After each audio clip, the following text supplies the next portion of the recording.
فاروق اعظم تو فاروق اعظم ہے، آپ کی باندی سے بھی کرامت ظاہر ہوتی تھی۔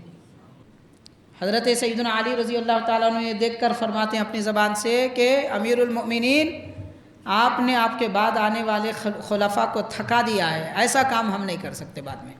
دوسرا حکم آپ نے جو زمین کو دیا، یہ فرمایا کہ اس جگہ پر بے نمازی کو لا کے دفن کر دوں گا اگر تو تیل واپس نہیں کرے گی۔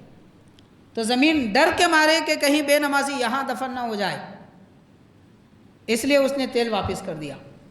اب آپ غور کر سکتے ہیں بے نمازی کا کتنا برا انجام ہے کہ اس کا نام لے کر ڈراتے ہیں اور اس کا نام سن کے بھی زمین ڈر جاتی ہے کہ وہ نحوست میرے پاس نہ آئے۔ جب جب مصیبت آتی ہے امت مسلمہ کو فاروق اعظم کی ضرورت پڑتی ہے۔ تو حضرت صدر الشیوخ فرمایا کرتے تھے کہ یہ تحریر الیکٹرک فیکس ہے اور وہ فاروق اعظم کا روحانی فیکس تھا جو انہوں نے اپنی زبان سے بات حضرت ساریہ تک پہنچا دی تھی۔ بہرحال حاضرین، اللہ والوں کے ہوا تابع ہوتی ہے، فرما بردار ہوتی ہے، ان کی آواز ان کی بات لے کر دوسروں تک پہنچاتی ہے۔ ایمان اگر ہے تو یہ سب باتیں سمجھ میں آتی ہیں، باقی ایمان نہیں ہے یا ایمان کمزور ہے تو کچھ بھی نہیں سمجھ میں آتا۔ تو ممبر پر کھڑے رہ کر مدینہ پاک کے حضرت فاروق اعظم میدان جنگ کو دیکھ لیتے تھے۔ اس سے یہ پتہ چلا امیر المؤمنین فاروق اعظم در حقیقت ایک مرشد حقانی کی حیثیت سے ممبر پر کھڑے تھے کہ جب اپنے مرید کو کسی مقام پہ بھیجتے ہیں تو اس کی نگہداشت کرنا، اس کی حفاظت کرنا مرشد کا حق بنتا ہے۔ فاروق اعظم نے بھی میدان جنگ میں لڑنے والے صحابہ کرام کی اس طرح نگہداشت کی۔ اس دور میں صحابہ کرام کے بارے میں بولنا بعض بدبختوں نے اپنا تکیہ کلام بنا لیا ہے اور سننے والے سنتے ہیں، خاموش بیٹھتے ہیں۔ ایک حدیث پاک میں ہے، جانتے ہوئے خاموش رہنے والا عالم گونگا شیطان ہے، کہ صحابہ کرام کی بے ادبی جہاں ہو رہی ہے ایسی محفل میں مت بیٹھیے۔ خود ترمذی کی حدیث پاک ہے، سرکار نے ارشاد فرمایا، اگر تم کسی کو میرے صحابہ کے بارے میں برا کہتے سنو، یہ کہہ کر اٹھ جاؤ، لعنت اللہ علی شرکم، اے لوگو صحابہ کے بے ادبی تمہارے شر پر اللہ کی لعنت ہے۔ افسوس کہ آج لوگ گل پوشیاں کر رہے ہیں، شال پوشیاں کر رہے ہیں، گلے مل رہے ہیں۔ صحابہ کرام کی گستاخی کرنے والوں کے ساتھ یہ معاملہ، پھر دعویٰ اہل سنت کا، یہ ممکن نہیں ہے۔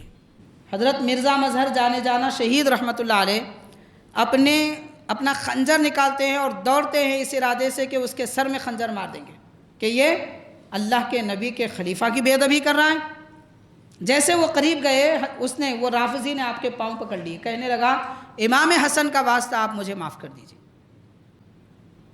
وہ رافضی بھی جانتا تھا کہ یہ صرف صحابہ کے چاہنے والے نہیں ہیں، یہ اہل بیت کے بھی چاہنے والے ہیں، اور اہل سنت کے ہر ولی، اہل سنت کے ہر عالم، اہل سنت کا ہر فرد اہل بیت سے بھی محبت رکھتا ہے، صحابہ سے بھی محبت رکھتا ہے، ایک کی محبت میں دوسرے کو برا نہیں کہتا۔ یہ خارجیوں کا، رافضیوں کا طریقہ ہے۔ تو حضرت جانے جانا رحمۃ اللہ علیہ فرماتے ہیں امام حسن کا واسطہ دینے کی وجہ سے میں نے اسے معاف کر دیا اور کہا کہ یہ آخری بار تجھے مہلت دے رہا ہوں۔ 14 قرآن میں ایسے مقامات ہیں جہاں پر حضرت فاروق اعظم نے کہا یہ کرنا چاہیے، اللہ نے فرمایا کرو۔ اللہم صلی علی سیدنا محمد وعلی آلہ واصحابہ افضل صلواتک وعدد معلوماتک وبارک وسلم۔ محترم حاضرین، معزز سامعین، السلام علیکم ورحمۃ اللہ وبرکاتہ۔ ماہ ذی الحجہ کے بعد اسلامی سال کا پہلا مہینہ ماہ محرم الحرام، جس کی پہلی تاریخ خلیفہ دوم امیر المؤمنین ناطق حق و ثواب حضرت سیدنا عمر بن خطاب فاروق اعظم رضی اللہ تعالی عنہ کی شہادت کا دن ہے۔ حاضرین، حضرت سیدنا فاروق اعظم رضی اللہ تعالی عنہ کے متعلق بڑی فضیلتیں آئی ہیں۔ حضور پاک علیہ الصلوۃ والسلام نے یہ ارشاد فرمایا کہ عمر جو راہ لیتے ہیں شیطان وہ راہ چھوڑ دیتا ہے۔ اس سے یہ معلوم ہوتا ہے کہ حضرت فاروق اعظم نے جو طریقہ اختیار کیا شیطان اس راستے پہ نہیں آ سکتا۔ آپ نے جو کیا وہ شیطان یا اس کے وسوسوں یا پھر اس کے کسی بھی عمل سے دور ہے۔ حضرت فاروق اعظم رضی اللہ تعالیٰ عنہ کے بارے میں حضور پاک صلی اللہ علیہ وسلم نے یہ بھی فرمایا کہ عمر حق کی زبان بولتے ہیں، یعنی اللہ تعالیٰ کی طرف سے بولتے ہیں یا حق بات ہی کہتے ہیں، حق کے سوا نہیں کہتے۔ پھر حضور پاک علیہ الصلاۃ والسلام نے حضرت فاروق اعظم رضی اللہ تعالی عنہ کے متعلق جو کچھ بھی فضیلتیں بیان فرمائی اس سے احادیث پاک کی کتابیں بھری پڑی ہیں، اس کی اپنی تفصیلات ہیں۔ حاضرین، آج حضرت فاروق اعظم رضی اللہ تعالی عنہ کی کچھ کرامات کے بارے میں ہم آپ کو بیان کریں گے۔ حضرت سیدنا فاروق اعظم رضی اللہ تعالیٰ عنہ صحابی رسول ہیں اور حضور پاک صلی اللہ علیہ وسلم کے خلیفہ راشد ہیں، نبی کریم صلی اللہ علیہ وسلم کے خسر محترم ہیں، یعنی حضرت فاروق اعظم کے شہزادی حضرت حفصہ رضی اللہ تعالیٰ عنہ سرکار دو عالم صلی اللہ علیہ وسلم کی زوجہ مبارکہ اور تمام امت کے مومنین کی ماں ہیں۔ حضرت سیدنا فاروق اعظم رضی اللہ تعالی عنہ جب صحابی ہیں تو صحابہ کرام سے بھی کئی کرامتوں کا ظہور ہوا۔ کرامت، اس سے پہلے آپ نے حضرت عثمان غنی رضی اللہ تعالیٰ عنہ کی کرامتیں سماعت کی تھی۔ تو کرامت صرف اولیاء اللہ کی نہیں ہوتی، کرامتیں صحابہ کرام کی بھی ہوتی ہیں اور کرامتیں اہل بیت کرام کی بھی ہوتی ہیں۔ انبیاء کرام سے جو عمل انسان کی طاقت سے بڑھ کر ظاہر ہو جائے اس کو معجزہ کہتے ہیں، جو ان کی رسالت کی دلیل بنتا ہے، ان کے حق ہونے کی علامت ہوتی ہے، اور نبی کے واسطے اور وسیلے سے ان کی امت میں نیک لوگوں سے جو عام طاقت بشری سے بڑھ کر عمل ظاہر ہوتا ہے اس کو کرامت کہتے ہیں۔ کرامت کا اصل معنی بزرگی ہے۔ بزرگی اس لیے کہ جن سے کرامت ظاہر ہوتی ہے وہ کرامت ان کے بزرگ ہونے کو بتاتی ہے۔ مطلب ہم جب کسی کی کرامت دیکھتے سنتے ہیں تو دل میں محبت آتی ہے کہ یہ اللہ کے پیارے ہیں، اللہ تعالیٰ نے ان کو یہ طاقت عطا فرمائی، تو وہ عمل، وہ کرامت اس اللہ والے کی بزرگی کو بتاتا ہے، اس لیے اس کو کرامت کہتے ہیں۔ تو حضرت سیدنا فاروق اعظم رضی اللہ تعالیٰ عنہ سے بھی بے شمار کرامتیں ظاہر ہوئی، اس کی کچھ تفصیلات ہم آپ کے سامنے بیان کریں گے۔ حاضرین، پہلی بات تو یہ ہے کہ کوئی خلاف عادت عمل ہونے کا نام ہی کرامت نہیں ہے۔ کرامتیں بہت ساری ہوتی ہیں، حسی کرامتیں ہوتی ہیں، محسوس میں آتی ہیں، معنوی کرامتیں ہوتی ہیں، احساس میں نہیں آتی، علمی کرامتیں ہوتی ہیں۔ جیسے اس سے پہلے ہم نے کسی موقع پر بیان کیا تھا کہ بعض ایسے علماء دین گزرے ہیں کہ کتاب لکھنے میں، پڑھنے پڑھانے میں ان سے کرامتیں ہوئی۔ حاضرین، تقریباً 12 جلدوں کی ایک کتاب ہے سیرت نبی صلی اللہ علیہ وسلم کی، سبل الہدی والرشاد، 12 جلدوں کی کتاب ہے۔ ایک کتاب میں کم از کم 200 یا 300 صفحات ہیں۔ جامع نظامیہ کے ایک بڑے بزرگ گزرے ہیں، حضرت محمد ابو بکر ہاشمی رحمۃ اللہ علیہ، دائرۃ المعارف میں آپ کی علمی خدمات انجام دی جا چکی ہیں۔ حضرت ابو الوفا افغانی رحمۃ اللہ علیہ کے آپ شاگرد رشید ہیں اور انہی کے پروردہ ہیں۔ حضرت ابو بکر ہاشمی رحمۃ اللہ علیہ 12 جلدوں کی یہ کتاب سبل الہدی والرشاد 6 یا 7 دنوں میں مکمل کر لی تھی۔ 6 یا 7 دنوں میں 300 صفحات کو آپ 12 سے ضرب دیجئے، تقریباً 3600 صفحات، یا کم از کم بھی کہا جائے تو 3000 صفحات انہوں نے 7 دن میں پڑھ لیے۔ تو یہ پڑھنے کی کرامت ہے۔ ایک بزرگ ہیں، انہوں نے ایک کتاب لکھی علم میراث میں، علم الفرائض اس کو کہتے ہیں، سراجی نام ہے اس کا، السراجی اس کا نام ہے۔ تو اس کتاب کے جو مؤلف ہے انہوں نے وہ کتاب کتنی دیر میں لکھی؟ چراغ میں تیل ڈالا، کتاب لکھنا شروع کی، چراغ میں تیل ختم ہوا، کتاب ختم ہوئی، مطلب ایک رات بھی پوری نہیں ہوئی۔ آج وہ کتاب دینی مدرسوں میں، دینی جامعات میں، جامعہ نظامیہ میں 1 سال مکمل پڑھاتے ہیں، پورا ایک تعلیمی سال وہ کتاب پڑھائی جاتی ہے۔ جو کتاب صرف ایک رات میں لکھی گئی تو یہ کتاب لکھنے کی کرامت ہوئی۔ اور ایک بزرگ ہیں حضرت امام جلال الدین سیوطی رحمۃ اللہ علیہ، انہوں نے 40 دن میں 15 پاروں کی تفسیر لکھی، صرف 40 دن میں۔ وہ کتاب اس وقت پورے سال میں پڑھائی جاتی ہے، تب جا کے کوئی عالم دین بنتے ہیں۔ تو یہ کتاب لکھنے کی کرامت ہوئی۔ تو صرف ہواؤں میں اڑنا کرامت ہے اپنی جگہ، وہ ایک ہی کرامت نہیں ہے۔ پانی پر چلنا کرامت، وہ ایک ہی کرامت نہیں ہے۔ ٹھوکر مار کے اللہ کے حکم سے مردوں کو زندہ کرنا کرامت ہے، مگر وہ ایک ہی کرامت نہیں ہے۔ علماء دین کی یہ بھی کرامت ہے۔ بہرحال صحابہ کرام کی بھی بہت ساری کرامتیں۔ حضرت سیدنا فاروق اعظم رضی اللہ تعالیٰ عنہ کی ایک ایسی ہی کرامت ہے۔ وہ ایسی کرامت ہے، ان کے بارے میں لکھا ہے حضرت عبد الرحمن جامی رحمۃ اللہ علیہ نے اور حضرت بدر الدین سرہندی رحمۃ اللہ علیہ نے لکھا ہے کہ حضرت فاروق اعظم کا ایک ایسا مرتبہ اور ایک ایسا مقام ہے، بلفظ دیگر ایک ایسی کرامت ہے کہ انبیاء کے سوا حضرت آدم علیہ السلام کے زمانے سے لے کر قیامت تک کسی سے ایسی کرامت نہیں ہوئی، کسی سے ایسی کرامت نہیں ہوئی۔ وہ کیا ہے؟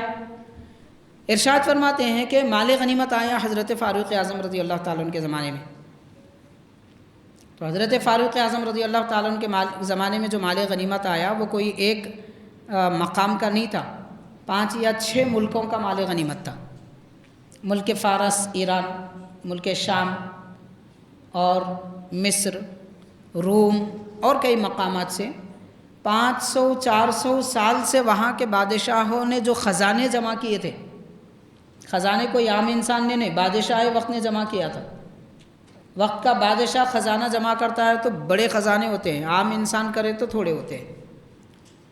تو بادشاہ وقت نے 500 سال سے جو خزانے جمع کیے تھے، 4-5 ملکوں کے سارے خزانے مال غنیمت میں آ گئے، اور وہ سارے ملک اسلامی ملک بن گئے۔ حضرت فاروق اعظم نے فرمایا وہ سارے خزانے مدینے کے جنگل میں لا دیے جائیں۔ تو مدینہ پاک کے آبادی کے باہر ایک علاقے میں سارے خزانے ڈال دیے گئے کھلے آسمان کے نیچے۔ آپ نے فرمایا جتنے ان جنگوں میں شریک تھے سب آئیں، کیونکہ جو لڑائیوں میں شریک ہوتے ہیں ان کو ان کی محنت کا حصہ دینا یہ مال غنیمت ہے۔ ایک حصہ دین کے لیے، اللہ رسول کے لیے نکالا جاتا ہے، 5واں حصہ، باقی 4 حصے لوگوں میں تقسیم ہوتے ہیں۔ تو حاضرین، حضرت فاروق اعظم نے صبح سے لے کر شام تک سارے خزانے لوگوں میں ان کی محنت کوشش کے مطابق، ان کی استطاعت کے مطابق تقسیم کر دیے۔ 5 ملکوں کے خزانے 400-500 سال سے جو جمع تھے سب تقسیم کر دیے۔ 1 دن لگا، جمع کرنے کو 400 سال لگے، خرچ کرنے کو 1 دن نہیں لگا۔ صحابہ فرماتے ہیں حضرت فاروق اعظم نے سب تقسیم کر دیا۔ ہم نے دیکھا آپ کچھ لیے، ان کا بھی حق تھا، بلکہ ان کا تو سب سے بڑھ کے حق تھا، کیونکہ باقی سب تو میدان جنگ میں جا کے لڑے تھے۔ سب کو اجازت دینا، سب کی رہنمائی کرنا، سب کے لیے لیڈر مقرر کرنا، فراہم کرنا، نگرانی کرنا، دیکھ بھال حکومت کی بھی کرنا، ساری ذمہ داریاں اٹھانے والے خلیفہ جب اس میدان سے واپس آ رہے تھے ان کے ہاتھ میں ایک سکہ نہیں تھا۔ فرما رہے ہیں کہ ایک رسی پڑی ہوئی وہ بھی ان کے ہاتھ میں نہیں دکھی۔ 11 پیون ان کی چادر میں لگے ہوئے تھے، وہ 11 پیون کی چادر اوڑھ کر گئے تھے، وہی چادر اوڑھ کے آ رہے ہیں۔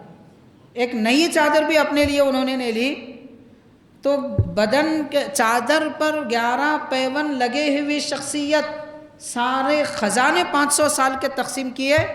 ایسا شخص حضرت آدم علیہ السلام سے لے کر ان کے زمانے سے لے کر قیامت تک کوئی نہ آیا ہے نہ آ سکتا ہے۔ یہ حضرت بدر الدین سرہندی رحمۃ اللہ علیہ، نور الدین جامی رحمۃ اللہ علیہ لکھتے ہیں۔ یہ کوئی کم کرامت ہے؟ آپ اور ہم کر کے بتائیں۔ وہ خزانے تو بڑی بات ہے جناب، ایک مہینے کی تنخواہ کبھی ہم نے ایسے تقسیم کی ہے کہ میں کچھ نہ لوں گا، میری ساری تنخواہ میرے رشتہ داروں کو، میری ساری تنخواہ میرے اڑوس پڑوس کو، میری ساری تنخواہ سارے غریبوں کو تقسیم کیے ہو تو بتائیں؟ یہ تو ایک عام سی بات ہے، ہزاروں کی بات ہے۔ اتنے خزانے انہوں نے ویسے تقسیم کیے، اپنا حصہ بھی نہیں لیا، سب دوسروں میں تقسیم کر دیے۔ یہ بڑی کرامت ہے۔ ضرورت رکھتے ہوئے سب کچھ خرچ کر دینا، حضرت فاروق اعظم رضی اللہ تعالیٰ عنہ نے ایسا کیا ہے۔ اور ایک روایت آپ کی، اس کو کرامت ہے، واقعتاً اس کو کرامت کہا جا سکتا ہے۔ حضرت سیدنا مولا علی رضی اللہ تعالیٰ عنہ نے دیکھا کہ حضرت فاروق اعظم دوڑ رہے ہیں، آپ بھی دوڑتے ہوئے پیچھے گئے، پوچھے امیر المؤمنین کیا آفت آئی ہے، کس لیے دوڑ رہے ہیں؟ تو حضرت فاروق اعظم فرماتے ہیں میں نے سنا کہ بیت المال کے جو اونٹ ہیں ان اونٹوں کو شاید کسی نے چرا لیا ہے، یہ خبر سنی، تو پہلے میں اونٹ جہاں باندھے گئے تھے وہاں جاؤں گا کہ دیکھو ہے یا نہیں، اگر نہیں ہے تو جس نے چرایا ہے اس کے پیچھے بھاگوں گا۔ بیت المال کے اونٹوں کی حفاظت کے لیے بے فکر ہو کر، اپنی فکر نہ اپنی ذات نہ اپنے گھر بار کی، دوڑ رہے ہیں اونٹوں کو بچانے کے لیے۔ حضرت سیدنا علی رضی اللہ تعالیٰ عنہ یہ دیکھ کر فرماتے ہیں اپنی زبان سے کہ امیر المؤمنین آپ نے آپ کے بعد آنے والے خلفاء کو تھکا دیا ہے، ایسا کام ہم نہیں کر سکتے بعد میں۔ یہ حضرت فاروق اعظم رضی اللہ تعالیٰ عنہ کی دیکھ بھال ہے۔ خلافت کا مطلب مال بٹورنا نہیں ہوتا، خلافت کا معنی ہوتا ہے مال کی حفاظت کرنا، وہ حضرت فاروق اعظم نے کر کے بتایا۔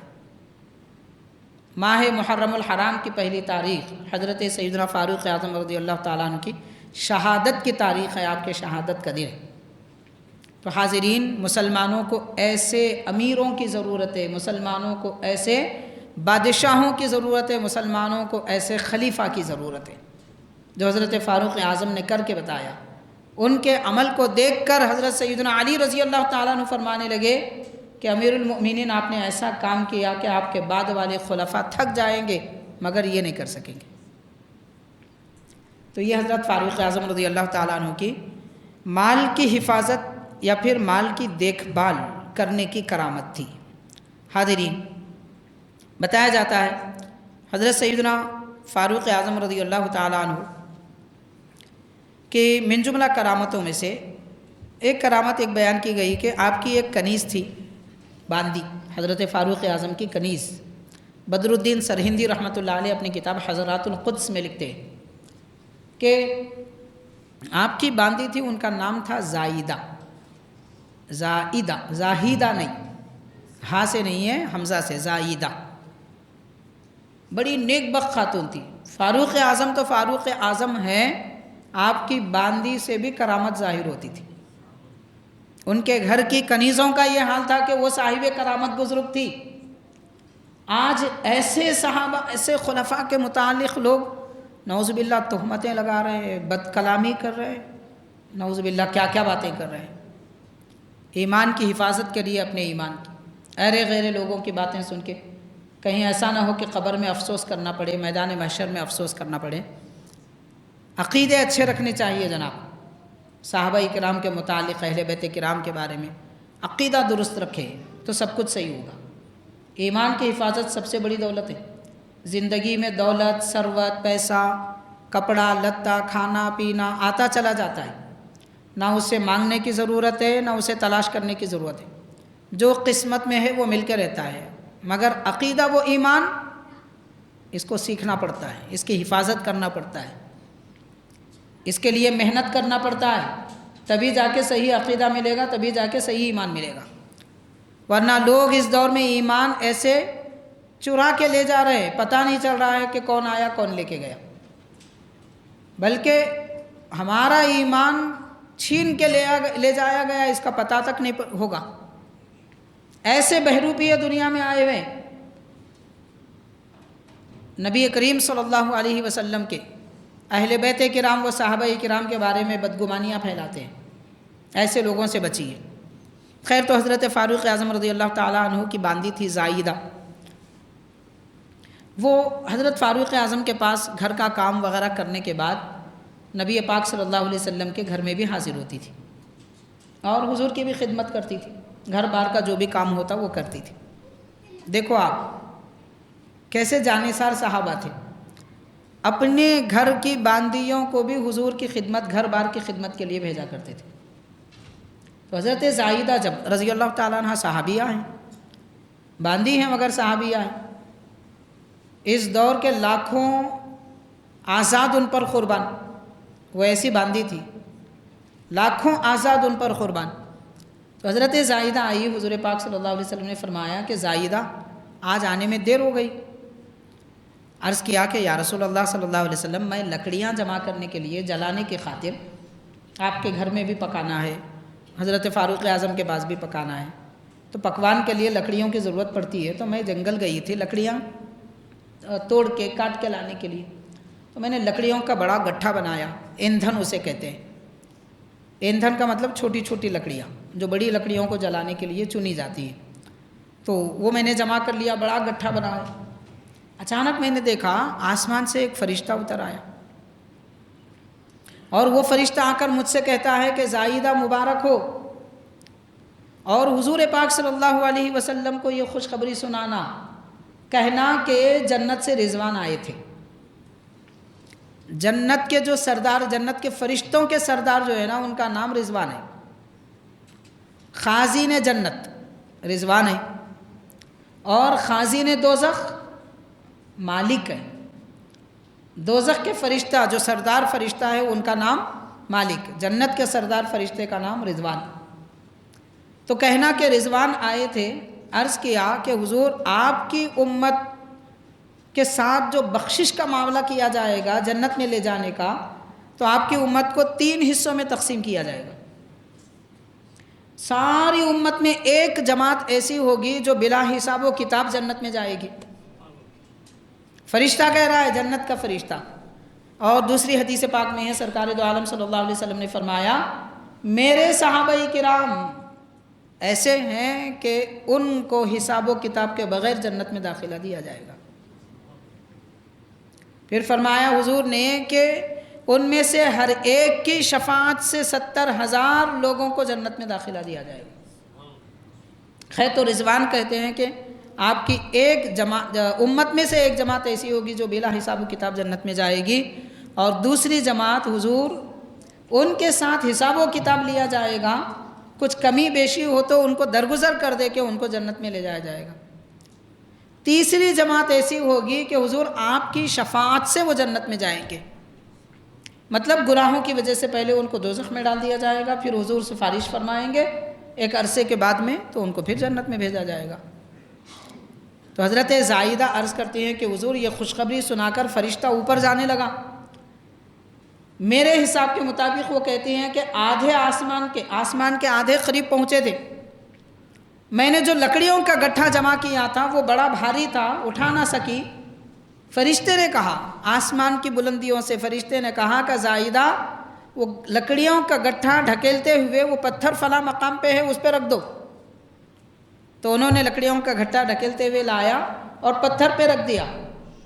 اس کے بعد فرشتے نے پتھر سے کہا کہ ان کا یہ گٹھا ان کے گھر تک پہنچا دو۔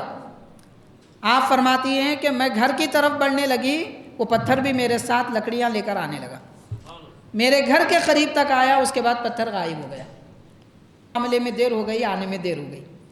نبی پاک صلی اللہ علیہ وسلم نے فرمایا کہ ہاں، وہ فرشتہ رضوان جنت تھا اور اس نے سچ کہا۔ تو حاضرین، حضرت فاروق اعظم رضی اللہ تعالی عنہ کی باندیوں سے بھی کرامت کا اظہار ہوتا تھا، صحابیہ تھی۔ یہ حضرت فاروق اعظم کے شان و شوکت ہے، ان کی عظمت اور ان کا مقام ہے۔ معزز حاضرین، حضرت سیدنا فاروق اعظم رضی اللہ تعالیٰ عنہ کی کرامتوں کا ذکر کرتے ہوئے یہ بھی بیان کیا گیا، یہ بڑا مشہور واقعہ ہے۔ جب مصر شہر فتح ہوا، غالباً حضرت عمرو بن عاص رضی اللہ تعالیٰ عنہ نے حضرت فاروق اعظم کے پاس خط لکھ کر بھجوایا کہ حضرت یہاں پر دریائے نیل سوکھ چکا ہے۔ مصر میں جو دریا پایا جاتا تھا، موسیٰ علیہ السلام کا معجزہ جہاں پہ ظاہر ہوا، وہ سال میں ایک مرتبہ سوکھ جاتا ہے تو لوگ وہاں پہ کسی نوجوان عورت کو بھیج دیتے ہیں۔ وہ عورت دریا کے بیچ میں چلی جاتی ہے سج دھج کے، اور اس کے بعد وہ نجومی کچھ منتر نعوذ باللہ پڑھتے ہیں، اس کے بعد پانی کا بہاؤ آتا ہے، اس عورت کو بہا لے جاتا ہے۔ ہر سال ایسے ہی ہوتا تھا۔ اس مرتبہ اسلام آ چکا ہے، دریا نہیں بہہ رہا ہے، سوکھ گیا ہے۔ لوگ کہہ رہے ہیں کہ ہم دور جاہلیت میں ایسا کرتے تھے۔ حضرت عمرو بن عاص رضی اللہ تعالیٰ عنہ فرماتے ہیں کہ میں آپ کے حکم کے انتظار میں ہوں کہ کیا کروں۔ میں نے ان سے تو یہ کہہ دیا کہ اسلام آ چکا ہے، اب باطل رسومات پہ عمل نہیں کیا جائے گا۔ چنانچہ خط آیا، حضرت فاروق اعظم نے جواب میں خط لکھا۔ کیا لکھا؟ وہاں کے گورنر حضرت عمرو بن عاص رضی اللہ تعالیٰ عنہ کو نہیں لکھا، بلکہ لکھا، اے دریا، تو اگر اپنی مرضی سے بہتا ہے، تو اگر اپنی مرضی سے بہتا ہے تو ہم مسلمانوں کو تیری ضرورت نہیں ہے، اور تو اگر اللہ کے حکم پہ بہتا ہے، عمر حکم دیتا ہے کہ اللہ کے حکم پہ جاری ہو جا، اور ہم تجھے کوئی عورت نہیں دیں گے، کوئی جانور نہیں دیں گے۔ تو حاضرین، یہ چٹھی حضرت فاروق اعظم نے فرمایا کہ دریا میں ڈال دو۔ عمرو بن عاص رضی اللہ تعالیٰ عنہ نے دریا میں ڈال دیا، اچانک پانی بہنے لگا۔ تو فاروق اعظم کے حکم کو پانی، دریا کا پانی بھی مانتا ہے، زمین بھی جانتی ہے کہ یہ کس کا حکم ہے۔ اس لیے کہا گیا حاضرین، حضرت فاروق اعظم کا حکم انسانوں پر چلتا ہے، جنات پہ چلتا ہے، حیوانات پہ چلتا ہے، زمین پر چلتا ہے، پانی پر بھی چلتا ہے۔ کیونکہ بندہ جب اللہ کا ہو جاتا ہے، اللہ تبارک و تعالیٰ اس کو یہ قوت عطا فرماتا ہے اور دنیا کی مخلوقات کو اس کا تابع فرمان بنا دیتا ہے۔ آج دیکھیے حضرت فاروق اعظم کی نسبت اور آپ کے نام مبارک کی برکت کو ہم کو کتنی ضرورت ہے۔ اس دور میں کیا کیا مصیبتیں تھیں، آج بھی آپ دیکھیے، پانی کا قحط چل رہا ہے شہر میں، جہاں دیکھو پانی نہیں آ رہا ہے، نل نہیں آ رہا ہے، بورویل خراب ہو چکے ہیں، موٹر خراب ہو چکے ہیں، چل رہا ہے یہ معاملہ۔ صرف حیدرآباد نہیں بلکہ کئی مقامات پر یہی سلسلہ ہے۔ جب جب مصیبت آتی ہے، امت مسلمہ کو فاروق اعظم کی ضرورت پڑتی ہے، تو ہم کو بھی تدبیر اختیار کرنا چاہیے۔ بہرحال حاضرین، حضرت فاروق اعظم رضی اللہ تعالیٰ عنہ کی یہ کرامت ہے، اور یہ بڑا مشہور محاورہ ہے، یہ بات یقینی ہے، اکابر بزرگوں نے لکھا ہے۔ حضرت فاروق اعظم رضی اللہ تعالیٰ عنہ کے دور خلافت میں ایک نہر سے بازو بازو کھڑے ہو کر بکری اور بھیڑیا دونوں پانی پیتے تھے۔ اس کا کیا مطلب ہے؟ دو مطلب ہے۔ ایک مطلب بالکل واضح، وہ یہ ہے کہ حضرت فاروق اعظم رضی اللہ تعالیٰ عنہ نے حیوانات کو حکم دے رکھا تھا کہ بکریوں پر ان کے اطلاع کے بغیر، ان کو خبر دیے بغیر حملہ نہ کرو۔ یعنی دنیا میں رہنے والے چرند پرند، ان کو بھی حق ہے اپنی جان بچانے کا۔ اگر بھیڑیا یا شیر یا چیتا یا ریچھ اگر حملہ کرنا چاہتا ہے، وہ پہلے سے خبر کر دیں، ان کو اشارہ دے دیں ہم حملہ کرنے والے۔ ایسا نہ ہو کہ بھیڑیا پانی پی رہا ہے، بکری بھی پانی پی رہی ہے، بکری یہ سمجھ رہی ہے کہ بھیڑیا پانی پی رہا ہے، حملہ نہیں کرے گا، پھر وہ اچانک حملہ کر دے۔ حضرت فاروق اعظم نے پابند کر دیا تھا۔ یہ آپ کا حکم حیوانات پر بھی چلتا تھا۔ آپ سمجھ رہے ہیں نہیں ہو سکتا، کیوں نہیں ہو سکتا؟ ابھی تو دریا کا واقعہ آپ نے سماعت کیا کہ بے زبان زمین اور پانی جب آپ کے بات کو مانتے ہیں، آپ کا حکم مانتے ہیں، تو چلنے پھرنے والے، اپنی زبان بولنے والے جانور کیوں نہیں مانیں گے؟ تو یہ آپ کے دور خلافت میں اس طرح عدل و انصاف دنیا میں قائم کیا گیا تھا۔ حضرت فاروق اعظم کی ایک کرامت تھی۔ ایک معنی تو یہ بالکل واضح ہے۔ دوسرا معنی اس واقعے کا یہ ہے کہ حضرت فاروق اعظم رضی اللہ تعالیٰ عنہ نے انسانوں میں ایسا عدل و انصاف باقی رکھا تھا کہ مان لو کسی نہر سے بھیڑیا اور بکری ایک ساتھ پانی پیتے ہیں تو کتنا تعجب ہوتا ہے۔ حضرت فاروق اعظم کے دور میں امیر غریب، بڑے چھوٹے اور اعلیٰ خاندان یا معمولی خاندان کے درمیان کوئی فرق نہیں تھا، اور آپ سب کے ساتھ عدل و انصاف فرماتے تھے، بے خوف و خطر کی زندگی گزارا کرتے تھے۔ یہ سیدنا فاروق اعظم رضی اللہ تعالیٰ عنہ کی من جملہ کرامات میں سے ایک کرامت ہے۔ حاضرین، کیونکہ ہم لوگوں کی عادت ہے کرامتیں سنتے ہیں تو بہت بڑے اللہ والے سمجھتے ہیں، کسی اللہ والے کی کرامت نہیں ہے تو وہ اللہ والے ہیں، بس یہ بنا دیا گیا، ماحول ایسا بنایا گیا۔ کوئی ضروری نہیں ہے کہ کرامت ہو تو اللہ والے، کرامت نہیں ہے تو اللہ والے، کوئی ضروری نہیں ہے۔ کئی بے شمار اللہ والے ایسے گزرے ان سے ایک بھی کرامت نہیں ہوئی، اعلیٰ مقامات ان کے پائے گئے۔ تو ضروری نہیں ہے ولایت کے لیے کرامت کا ہونا، ہاں کرامت ولایت کی ایک نشانی ہے۔ خیر تو حاضرین، صحابہ کرام خلفائے راشدین سے کیسی کرامتیں ظاہر ہوئی، ان میں ایک واقعہ یہ بھی بیان کیا گیا، جیسے میں نے آپ کو حوالے دیے ہیں طبقات کبریٰ، اور پھر معجزات سید المرسلین، جامع کرامات اولیاء، اور حضرات القدس، شواہد النبوہ، ایسی اور صحابہ کرام و سیرت اولیاء پر لکھی جانے والی معتبر کتابوں میں حضرت سیدنا فاروق اعظم رضی اللہ تعالیٰ عنہ کی کرامات کا ذکر کیا گیا ہے۔ ان میں سے ایک کرامت یہ بھی آپ کی بیان کی گئی کہ ایک بوڑھی عورت ایک مقام پر بیٹھے رو رہی تھی، حضرت فاروق اعظم رضی اللہ تعالیٰ عنہ کا وہاں سے گزر ہوا، آپ نے اس کو دیکھتے ہوئے فرمایا کیا امیر المؤمنین نے آپ کا کوئی حق نہ دیا جو آپ رو رہی ہے؟ مجھ سے کوئی خطا ہوئی تو بتائیے۔ تو بوڑھی عورت نے کہا کہ حضرت آپ نے تو عدل پھیلا دیا، انصاف پھیلا دیا، آپ سے ہم کو کیا شکایت ہو سکتی ہے؟ بات دراصل یہ ہے کہ میں وہ ایک باندی تھی بوڑھی خاتون، میں اپنے آقا کے لیے تیل لینے گئی تھی، تیل خرید کر لا رہی تھی کہ راستے میں ٹھوکر لگ گئی اور تیل زمین پہ گر گیا۔ اب رو رہی ہوں کہ میرے پاس اور تیل خریدنے کو پیسے نہیں ہیں، گھر جاؤں گی کہ تو آقا ڈانٹے گا، اس لیے رو رہی ہوں۔ اب حضرت فاروق اعظم رضی اللہ تعالیٰ عنہ کوئی ایسی دولت اور ثروت والی شخصیت تو نہیں تھی کہ ان کے پاس بہت سارے پیسے ہوتے اور آپ فرما دیتے لو پیسے لے لو تیل خرید لو۔ یہ تو وہ شخصیت ہے، صحابہ فرماتے ہیں کہ وہ خطبہ دے رہے تھے جمعہ کا، ان کی چادر میں 12 پیون لگے ہوئے تھے، 12 پیون لگے ہوئے تھے۔ چادر جہاں پھٹی ہوئی ہوتی ہے وہاں پر کپڑا یا پھر کسی حیوان کا، حلال حیوان کا جلد کا ٹکڑا لگا دیتے ہیں، پھر سی دیا جاتا ہے۔ فاروق اعظم کے چادر پر 12 پیون تھے۔ کیسے امیر المؤمنین ہے، کیسے خلیفۃ المسلمین ہے، آپ غور کر سکتے ہیں۔ ایسی مثال لانی مشکل ہے دنیا کے لیے۔ تو حاضرین، تو وہ اس خاتون سے، اس عورت سے حضرت فرماتے ہیں کہ تو فکر نہ کر، میرے پاس کوئی اور پیسے تو نہیں ہے کہ میں جا کر تیل خریدنے کے لیے تجھے دوں۔ زمین کو مخاطب کرتے ہیں جہاں پر تیل گرا تھا، آپ فرماتے ہیں کہ زمین یہ مجبور ہے، لاچار ہے، اس کا تیل واپس لوٹا دے۔ اگر نہیں لوٹائے گی تو 2 باتیں فرمائی۔ ایک جگہ آتا ہے آپ نے فرمایا میں تجھے کوڑے مار کے تیل وصول کروں گا۔ تو زمین خوف سے تھرانے لگی اور تیل کے فوارے نکل گئے، اس بوڑھی عورت کے برتن میں گر گئے۔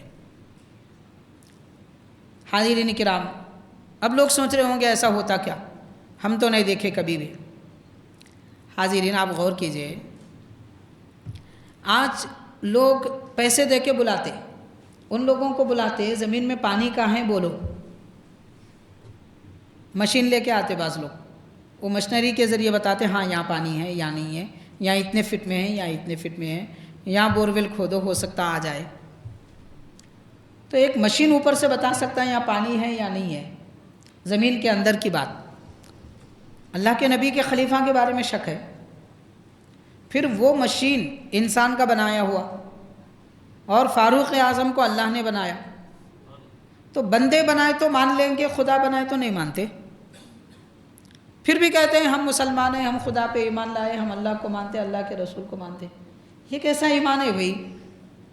آپ غور کریے، دیکھیے کوئی قصے واقعی اپنے سے بیان کر رہے ہیں تو یہ جھوٹ ہے، یہ بزرگوں نے لکھا ہے، روایتوں میں آیا ہے، سیرت صحابہ کی 1100 سال پرانی کتابوں میں لکھا ہوا ہے، دنیا ساری اس کو پڑھتی رہی ہے، پڑھاتی آ رہی ہے، بولتی آ رہی ہے، اس کے باوجود بھی شک۔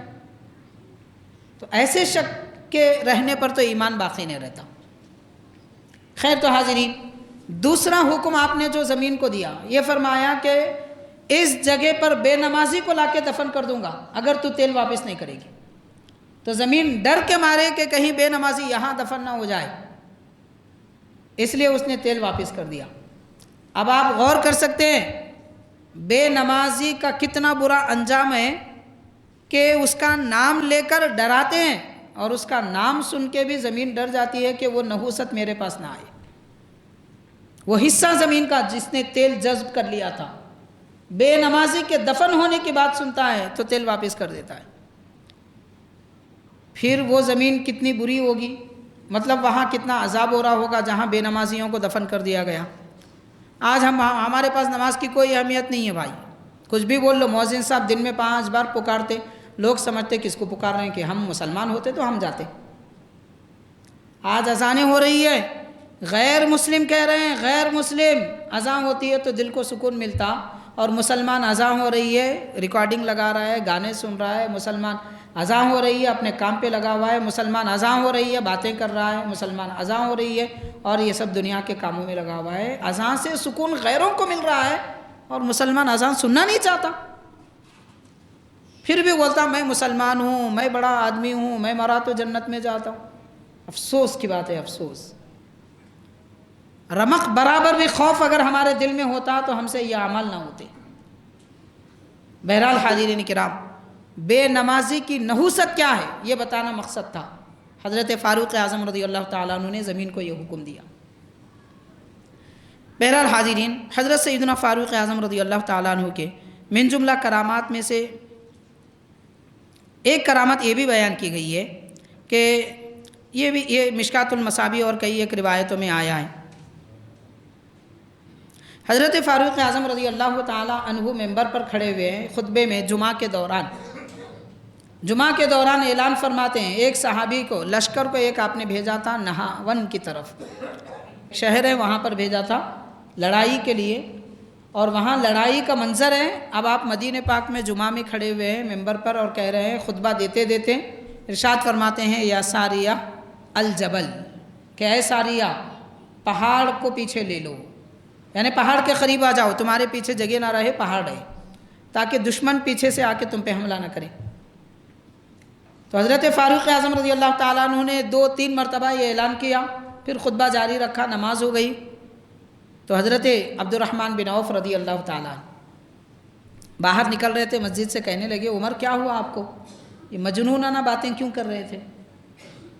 خطبے کے دوران آپ ساریہ کو پکار رہے تھے، ساریہ یہاں کہاں ہے، اور پہاڑ کا ذکر کیوں کر رہے تھے؟ حضرت فاروق اعظم خاموش رہے، کچھ جواب نہیں دیے. حضرت بانی جامع نظامیہ امام انوار اللہ فاروقی رحمۃ اللہ علیہ لکھتے ہیں، جب یہ اعلان ممبر سے حضرت فاروق اعظم نے کیا تو وہاں کچھ منافقین بھی بیٹھے ہوئے تھے. ان لوگوں نے کہا کہ دیکھو خلیفہ مجنون ہو گئے، مجنونانہ باتیں کر رہے ہیں. فوراً حضرت علی رضی اللہ تعالیٰ نے وہاں جلوہ افروز تھے، لگے کہ خاموش رہ، امیر المؤمنین نور فراست سے دیکھتے ہیں، باطنی آنکھوں سے دیکھتے ہیں، تم کیا سمجھتے ہو وہ مجنونہ باتیں کر رہے ہیں؟ تو اس طرح حضرت سیدنا علی رضی اللہ تعالیٰ عنہ سمجھ گئے تھے کہ معاملہ کیا ہونے والا ہے. بعد میں جب وہ لشکر واپس آیا غالباً 2 یا 3 مہینے کے بعد، تو حضرت ساریہ دیگر لوگوں سے جب صحابہ کرام نے یہ بیان کیا، وقت بیان کیا، تو ساریہ کہنے لگے کہ ہاں یہ بات تو صحیح ہے، اس وقت دشمن ہمارے سامنے سے آ رہا تھا اور ہم جنگ کرتے کرتے اس کے پیچھے دوڑ رہے تھے. فوراً آواز آئی کہ ساریہ پہاڑ کا دامن مت چھوڑو، کہیں ایسا نہ ہو کہ تم سامنے کے دشمن پر حملہ کر رہے ہیں، پیچھے سے کوئی اور آ جائے. دشمن کی چالاکی ہو سکتی ہے، اس لیے پہاڑ کو اپنے پیچھے رکھو. یہ سن کر ہم پیچھے آ گئے، اور واقعتاً ایسا ہوا کہ پہاڑ کے پیچھے سے ایک لشکر آنے والا تھا، اسے راستہ نہ ملا تو اس نے بھی سامنے سے حملہ کیا. تو ممبر پر کھڑے رہ کر مدینہ پاک کے حضرت فاروق اعظم میدان جنگ کو دیکھ لیتے تھے. اس سے یہ پتہ چلا امیر المؤمنین فاروق اعظم در حقیقت ایک مرشد حقانی کی حیثیت سے ممبر پر کھڑے تھے کہ جب اپنے مرید کو کسی مقام پہ بھیجتے ہیں تو اس کی نگہداشت کرنا، اس کی حفاظت کرنا مرشد کا حق بنتا ہے. فاروق اعظم نے بھی میدان جنگ میں لڑنے والے صحابہ کرام کی اس طرح نگہداشت کی. کہاں خطرہ آ رہا ہے پہلے سے اطلاع دے رہے ہیں. حاضرین، یہ واقعہ سنانے کے بعد رئیس المفسرین حضرت علامہ سید شاہ طاہر رضوی قادری رحمۃ اللہ علیہ جامع نظامیہ کے بڑے شیخ گزرے ہیں، 24-25 سال تقریباً آپ کے وصال کو ہوئے ہیں. تو آپ یہ ارشاد فرمایا کرتے تھے کہ لوگ آج ان باتوں کا انکار کر رہے ہیں کہ حضرت عمر نے کیسے آواز وہاں تک پہنچائی، ہو سکتا ہے کیا؟ نہیں ہو سکتا. حضرت صدر الشیوخ فرمایا کرتے تھے کہ دیکھو آج ہمارے پاس فیکس ہے، وہ فیکس کا دور تھا، فون نہیں آیا تھا ابھی. آیا بھی تھا تو بالکل نیا نیا تھا۔ تو فیکس ہے کہ یہاں ہم نے ایک زیروکس ایک کاغذ مشین میں رکھ دیا، نمبر اس کا ٹائپ کر دیے، جرمن میں جا رہا ہے، سعودی عرب کو پہنچ رہا ہے، وہ کاغذ کی تصویر، پھر وائر کا کنیکشن بھی نہیں ہے، یہاں سے وہاں تک۔ بڑے تعجب کی بات تھی اس دور میں۔ تو حضرت صدر الشیوخ فرمایا کرتے تھے کہ یہ تحریر الیکٹرک فیکس ہے، اور وہ فاروق اعظم کا روحانی فیکس تھا جو انہوں نے اپنی زبان سے بات حضرت ساریہ تک پہنچا دی تھی۔ بہرحال حاضرین، اللہ والوں کے ہوا تابع ہوتی ہے، فرما بردار ہوتی ہے، ان کی آواز ان کی بات لے کر دوسروں تک پہنچاتی ہے۔ ایمان اگر ہے تو یہ سب باتیں سمجھ میں آتی ہیں، باقی ایمان نہیں ہے یا ایمان کمزور ہے تو کچھ بھی نہیں سمجھ میں آتا۔ بہرحال حاضرین کرام، ایمان کو پختہ کرنے کی ضرورت ہے۔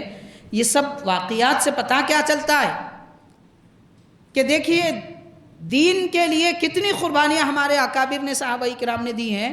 ممبر پر خطبہ دیتے ہوئے بھی میدان جنگ کی فکر ہے کہ وہاں مسلمانوں کے ساتھ کیا ہو رہا ہے۔ یہ فکر ایک مومن کو ہونی چاہیے کہ آج ہم اپنے گھر بار، رشتہ دار، احبہ، اقارب، دوست و احباب کے بارے میں ایسی فکر کریں۔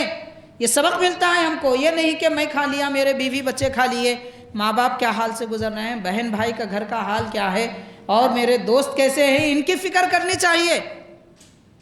حضرت فاروق اعظم نے یہ سبق دیا ہے ہم کو۔ اس میں کرامت ہے، عظمت اور فضیلت معلوم ہوتی ہے، تو ساتھ میں ہم کو سبق بھی ملتا ہے۔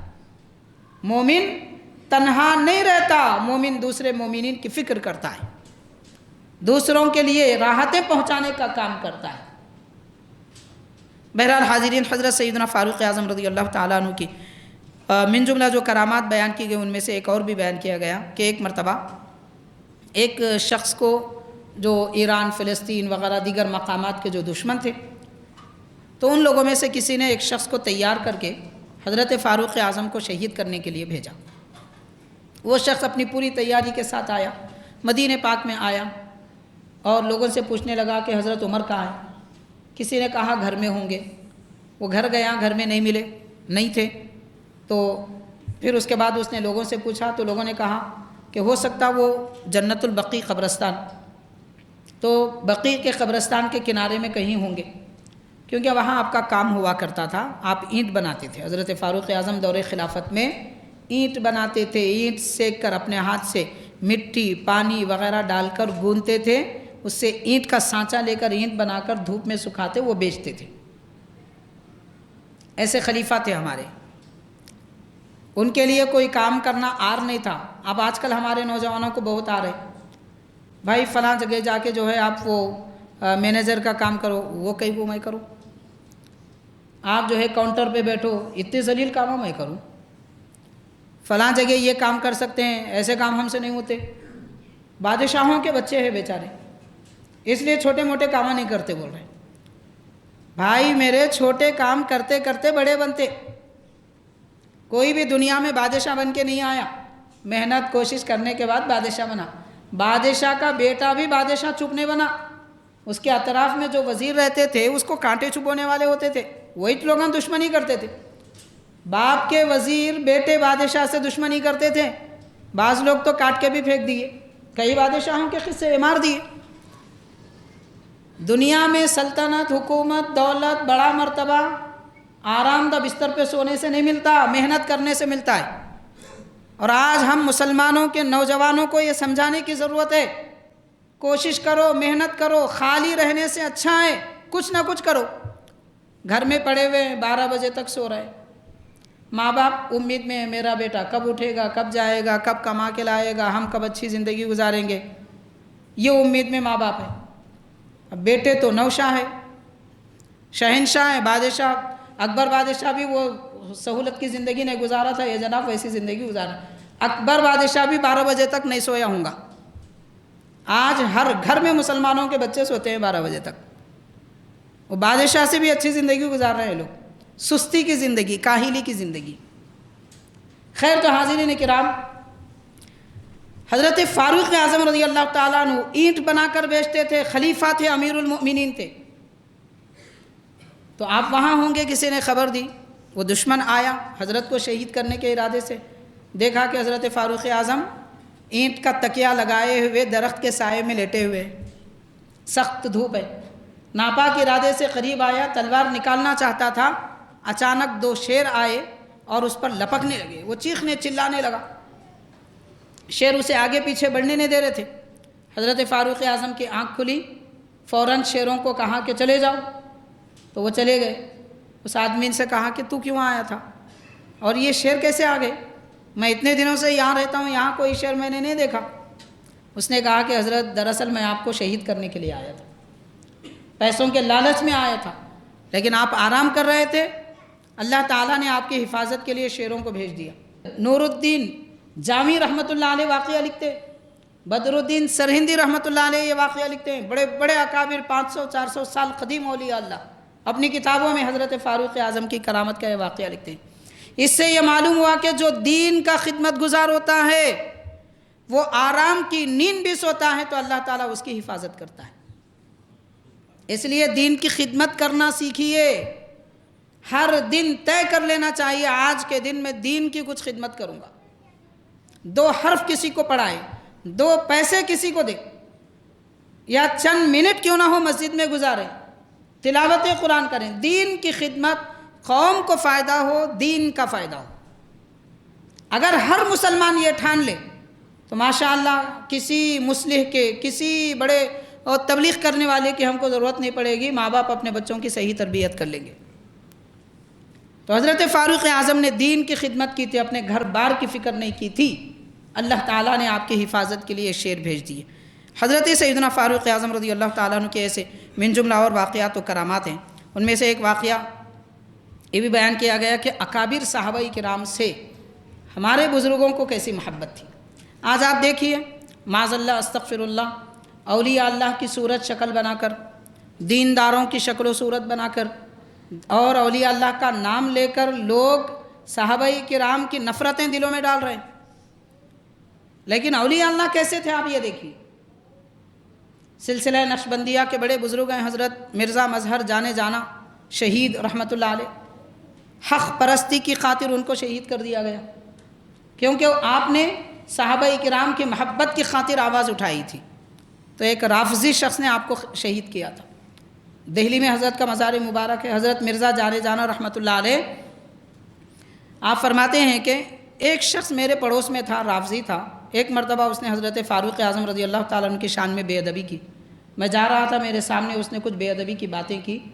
حضرت مرزا مظہر جانے جانا شہید رحمۃ اللہ علیہ اپنا خنجر نکالتے ہیں اور دوڑتے ہیں اس ارادے سے کہ اس کے سر میں خنجر مار دیں گے کہ یہ اللہ کے نبی کے خلیفہ کی بے ادبی کر رہا ہے۔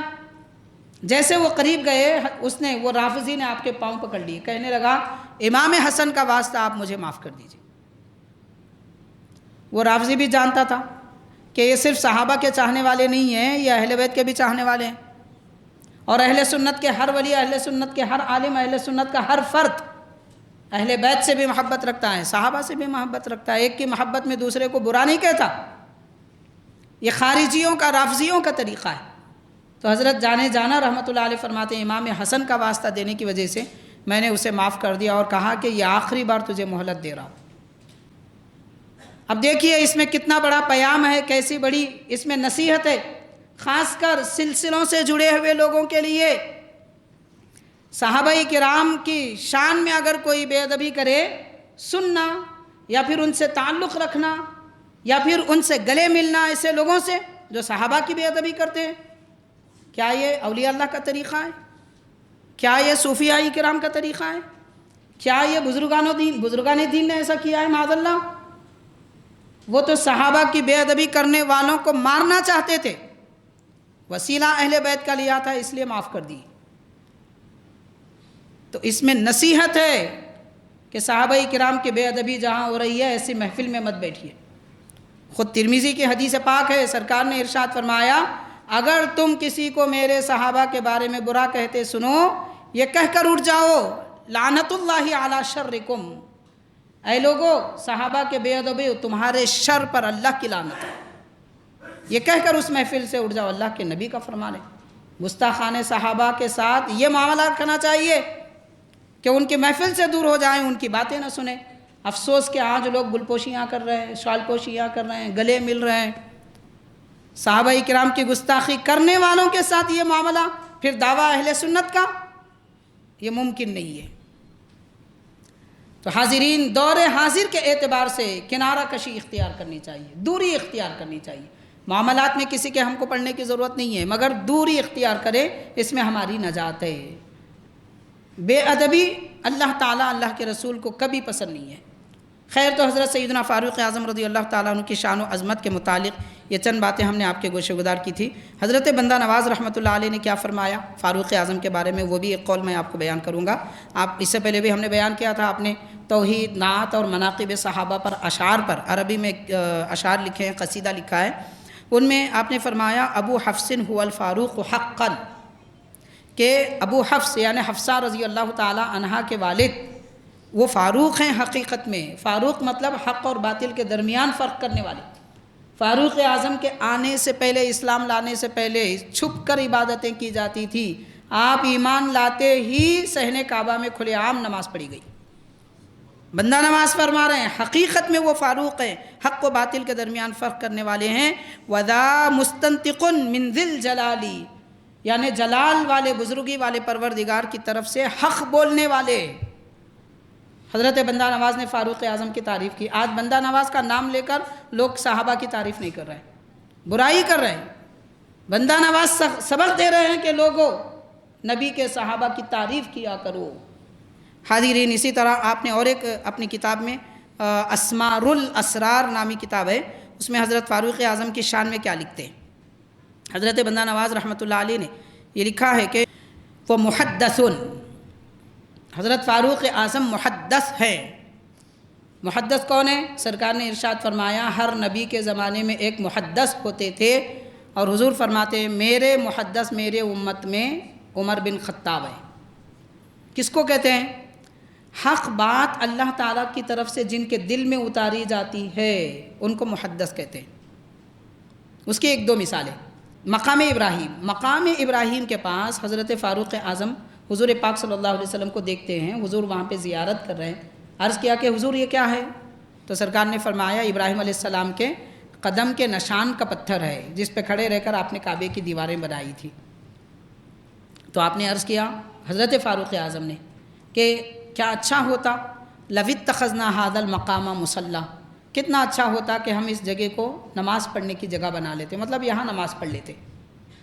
یہ فرمایا حضرت فاروق اعظم نے، وہی نازل ہوئی سرکار کے قلب مبارک پر، اللہ نے فرمایا واتخذوا من مقام ابراہیم مصلی۔ فاروق اعظم نے اتخذنا کہا، اللہ نے فرمایا اتخذوا۔ فاروق اعظم نے کہا ھذا المقام، اللہ نے فرمایا من مقامی۔ فاروق اعظم نے کہا مصلی، اللہ نے فرمایا مصلی۔ مطلب یہ کہ اللہ کی طرف سے وہی جو آنے والی ہے، حضرت فاروق اعظم کے دل میں الفاظ بدل کر ارادہ ڈال دیا گیا، وہی نبی پر 14 قرآن میں ایسے مقامات ہیں جہاں پر حضرت فاروق اعظم نے کہا یہ کرنا چاہیے، اللہ نے فرمایا کرو۔ اس کو کہتے ہیں محدث۔ بندہ نواز فرما رہے ہیں وہ محدث، حضرت فاروق اعظم محدث ہیں۔ وہ مستنطقن، حق بولنے والے ہیں۔ قرینہ الفاروق، حضور کے ساتھ رہنے والے۔ فاروق اعظم حق و باطل کے درمیان فرق کرنے والے، کہ در شان او این بیاں کر دے، کہ ان کی شان میں حضور پاک صلی اللہ علیہ وسلم نے یہ فرمایا۔ بندہ نواز کہہ رہے ہیں لقد کان فی الامم محدثون ولو کان فی امتی فعمر، کہ پچھلے زمانے میں محدث ہوا کرتے تھے، میری امت میں عمر ہوں گے۔ حضرت بندہ نواز کے یہ کلمات ہیں، حدیث پاک بھی آپ نے نقل فرمائی، فاروق اعظم کی شان بھی آپ نے اس میں ذکر فرمائی ہے۔ بہرحال حاضرین، آنے والی ماہ محرم کی پہلی تاریخ حضرت سیدنا فاروق اعظم رضی اللہ تعالیٰ عنہ کے شہادت کی تاریخ ہے۔ یہ بیان کرنے کا مقصد یہ ہے کہ سب سے پہلے ہم اپنا عقیدہ درست کریں۔ اس دور میں صحابہ کرام کے بارے میں بولنا بعض بدبختوں نے اپنا تقیہ کلام بنا لیا ہے، اور سننے والے سنتے ہیں، خاموش بیٹھتے ہیں۔ ایک حدیث پاک میں ہے جانتے ہوئے خاموش رہنے والا عالم گونگا شیطان ہے۔ برائی ہے، جانتا ہے، لوگ برا کہہ رہے ہیں مگر خاموش رہتا ہے، گونگا شیطان ہے وہ عالم۔ یہ اللہ کے نبی کا فرمان ہے۔ تو ایسے گونگے شیطانوں سے بھی بچنا چاہیے، اور یہ بد کلامی کرنے والے شیطانوں سے بھی بچنا چاہیے۔ عقیدوں کی حفاظت کیجیے، عقیدہ قبر میں کام آئے گا، اور عقیدے کے بغیر عمل ایک پیسے کے کام کا نہیں ہے۔ اللہ تعالیٰ کے بارے میں، سرکار کے بارے میں، اہل بیت کے بارے میں، صحابہ کے بارے میں جو عقیدے ہم کو پیارے آقا نے بتائے وہ دل میں بسائیں۔ آج کل کے لوگوں کی باتیں سن کر، سوشل میڈیا پہ سن کر، ناچنے گانے والوں کی باتیں سن کر اپنے عقیدوں کو مت بگاڑیے۔ تو حضرت فاروق اعظم رضی اللہ تعالیٰ عنہ کی شان میں بیان کرنے کا مقصد یہی ہے کہ وہ کتنے بڑے صحابی ہیں اور اللہ کے نبی کے کتنے محبوب ہیں، کیا ان کا مقام ہے، یہ سب احادیث پاک میں بیان کیا گیا ہے۔ ہمارا کام یہ ہے کہ ایسے دن آئیں تو خاص کر نیاز کا اہتمام کریں، فاتحہ کا اہتمام کریں، ان بزرگوں کی خدمت میں ہدیہ پیش کریں، پھر اپنے بال بچوں کو بزرگوں کے نصیحت کے واقعات، ان کی پرہیزگاری کی باتیں سنائیں کہ وہ نماز کیسے پڑھتے تھے، پرہیزگار کیسے تھے، جیسے ہم نے ابھی بتایا بہت ساری چیزیں۔ پتہ چلے گا آنے والی نسلوں کو کہ ہمارے بڑے کیسے تھے، ورنہ یہ دنیا کے لوگوں کو دیکھ کر سمجھیں گے ہمارے بچے کے یہی بڑے ہیں۔ یہ سب سے چھوٹے ہیں، سب سے بڑے تو اللہ کے نبی کے صحابہ تھے، نبی کے اہل بیت کرام تھے، ان کی زندگیوں کو بتانا چاہیے۔ اللہ تعالی ہم سب کو حضرت کا فیضان عطا فرمائے، برکتیں عطا فرمائے، آپ کے ذکر پاک کی برکتوں سے ہمارے دلوں کو معمور فرما دے، اور آپ کے نقش قدم پر چلنے کی ہم کو توفیق دے۔ صلی اللہ تعالی وسلم علی خیر خلقہ سیدنا محمد وآلہ واصحابہ اجمعین، والحمد للہ رب العالمین۔